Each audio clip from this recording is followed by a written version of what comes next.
bienvenue dans la playlist Aménagement extérieur 101, par où commencer pour un aménagement paysager intelligent.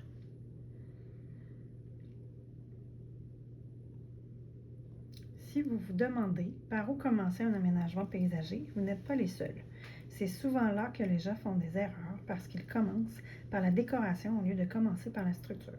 Aujourd'hui, je vais vous expliquer les 5 étapes que j'utilise pour planifier un aménagement extérieur qui fonctionne vraiment.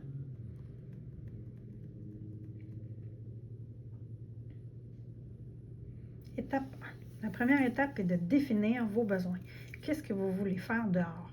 Manger, relaxer, recevoir, jardiner, avoir un coin feu et surtout, combien de personnes vont utiliser ces espaces? Parce qu'un aménagement pensé pour 2 personnes ou pensé pour 10 personnes, ça change complètement le design. Étape 2. Définir les zones de vie. Ensuite, on transforme ces besoins-là en zones de vie. Une zone repas, une zone détente, une circulation. À partir de là, le terrain commence à prendre forme. Ce n'est plus juste un espace vide, c'est un endroit qu'on va habiter. Étape 3.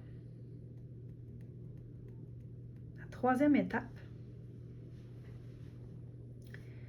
que beaucoup de gens oublient, c'est la circulation.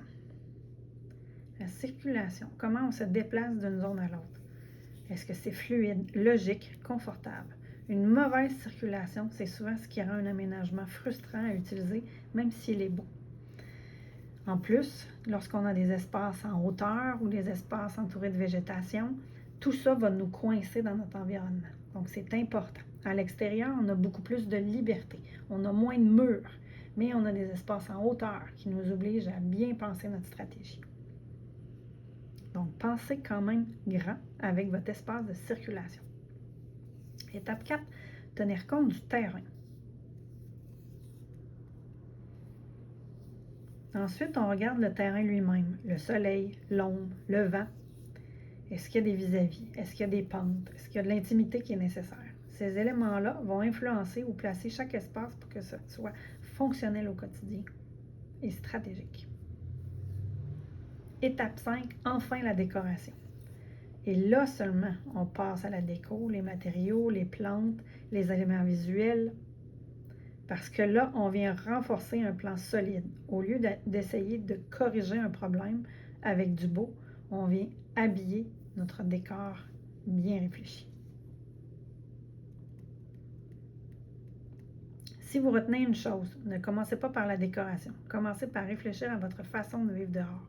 Un aménagement réussi, ce n'est pas juste beau, c'est un espace de vie fonctionnel. Et aussi, c'est ce qui va vous donner le goût de passer plus de temps à l'extérieur.